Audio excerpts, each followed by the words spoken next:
muqdisho xilligan waxay u muuqanaysaa furin qaraxyada iyo dilalka u saaxiib ah cabsi walwal iyo quus ayay wajahayaan shacabka caasimadda ku nool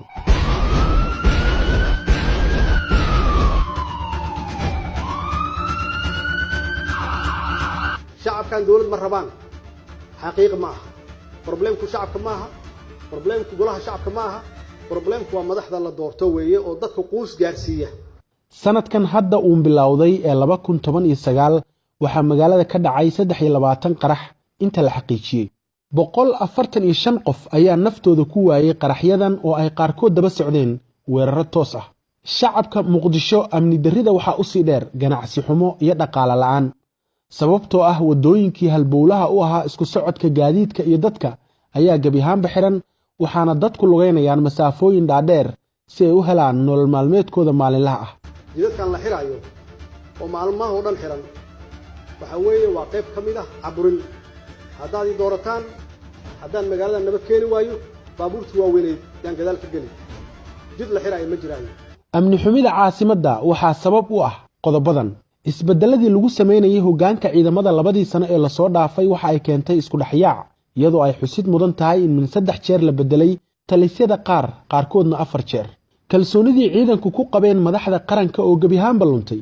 kadib hadallo xanaf iyo gaf ku ah ciidanka oo dhowr jeer ay jeediyeen madaxda dawladda iyadoo taasi sidoo kale ay keentay inay iska hor yimaadaan ciidamada iyo saraakiishii ay u arkayeen markaasi in jeclaysiga lagu magacaabay tan ugu muhiimsan oo ah inaysan lahayn inaan la siin caqiido ay ku dhintaan laakiin waa geesiin markay xabadda maqlaan waa wajahayaan meesha xabadda ka socoto laakiin sida ay shabaab caqiido u leeyihiin ay u aaminsan yihiin hadday dhintaan inay janno galayaan annaga uma diyaarsanin umana diyaarin ciidankeena waddaniyad magacaabistii Fahad Yaasiin ee agaasima ku-xigeenka hay'adda muqaabaraadka dalka iyana xaalka ayay sii xumaysay oo sababtu maxay tahay dabayaaqada sanadkii hore waxaa la kala diray inta badan ciidankii sirdoonka ee isugu jiray dhar cadii iyo kuwii la dagaalanka argagixisada ilaa haatan ku dhawaad 2600 oo askari ayaa laga saaray hay'adda nisa kuwaasoo meelo kala duwan lagu qoray ku dhawaad 737 dhar cadii hay'adda oo isugu jira saraakiil xirfad lagu soo xulay ayaa booliska iyo milishiibiyada loo wareejiyay ugu yaraan 1670 askari oo ka mid ahaa garabka hubaysan ee nisa misna loo wareejiyay booliska ayaa marka laga reebo 200 oo tababar dalka Djibouti loogu diray kala yaacay oo suuqa hubkooda la galay waxa ayna shaqada laga eriyay iyadoo meelna lagu wareejin 300 oo ciidan dharcad ah tani waxa ay sababtay in dalka uusan yeelan sirdoon isla markaana ay qaraxyadu 3 jibaarmaan wax ka hortagana la waayo isla xisaabtan la'aan iyo inaysan jirin cid qaada mas'uuliyadda amniga muqdisho waxay qayb ka tahay amni xumida ragaadisay caasimadda waxa mar u bareeray mas'uuliyadda amniga oo qorshe dhammaystiran la yimid gudoomiyihii iyo duqii hore ee muqdisho taabid cabdi maxamed wuxuu dalbaday in amniga muqdisho lagu soo wareejiyo lagulana xisaabtamo arrimaha nabadgelyada oo kale Soomaalidu way waxa tiraahdaa lagu wareejiyo nabadgelyada haddii lagu wareejiyo mas'uuliyadda oo ka fiicnaanaysa hay'adaha amniga hadda gacanta ku haya sida nisa iyo booliska iyo gobolka banaadir ma ka fiicnaanay horta mar kastaba ma ahan aan kaliya qof wax lagu wareejinayo horta runtii waxaan ka hadlaynaa waa masrax jira oo ah golaha amniga ee gobolka banaadir aan wada shaqaynta taala inay lahaato mid la isku kaashado haday noqon lahayd heer gobol iyo heer qaran oo la isku kaashado laakiin ugu dambeyntii marka ay tahay heer gobol nidaamkeeda iyo isla xisaabtankeeda iyo wajiyadeeda in wada shaqayn guud laga sameeyo haday tahay mid gobolka iyo mid qaranka balse madaxda sare waa ay dafireen howlkarnimada uu muujiyay taabid waxayna xilka ka qaadeen 22 January 2018 maanta laga bilaabo cashuur baad bixinaysaa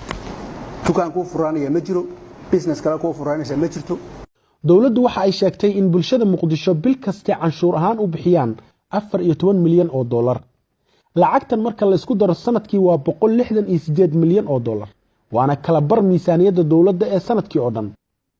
lacagtan oo si hufan dawladdu u maamusho waxa hubaal ah in amniga wax badan looga qaban lahaa balse ma dhicin madaxweyne farmaajo kolkii uu curdunka ahaa shacabka taageerada weyn u muujiyay waxay ahaayeen reer muqdisho nasiib darrase ballanqaadadii uu dareenkooda ku hantay waxba kama suurtagelin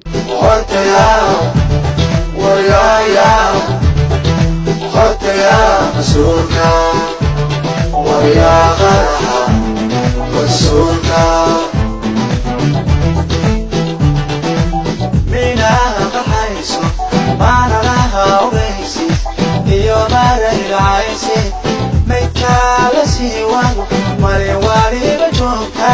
ومسيح هرانو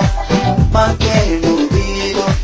مالي وجيديو مالي وجيديو مشيك تجيبا مشيك تجيبا